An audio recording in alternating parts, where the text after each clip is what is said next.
They are angry at the violence and they blame Khalifa Haftar. Now these protesters in Tripoli say America is showing support for the wrong side. The Libyan people are against Trump and against Haftar. We want civilian rule, freedom, science and culture like the rest of the world.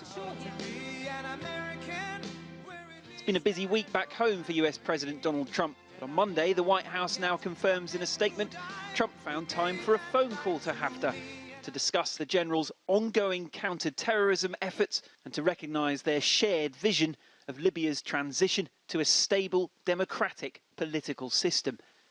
If that lends him legitimacy, the acting US Defence Secretary insists it is not a green light to push out the internationally recognised government. A military solution is not what Libya needs.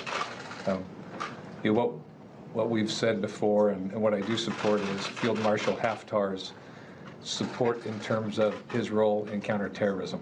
But where we need Field Marshal Haftar's support is in building democratic stability there in the region. Haftar won praise back in 2014 and then US military support as he built a force that pushed out Islamist militias in the east. Then early this year he moved south before setting his sights on the capital. At first Washington urged him to stop and respect the UN peace process. But then this week, along with Russia, the administration blocked a UN Security Council resolution that would have called for a ceasefire. In Benghazi, they're thrilled. The situation is completely changing on the ground. On Thursday, the international legitimacy was with Sarraj. Totally. By Friday, international legitimacy started shifting to the LNA, to the Libyan people. Still, the UN says weapons are flooding in from abroad on both sides. The battle for Tripoli looks set to intensify.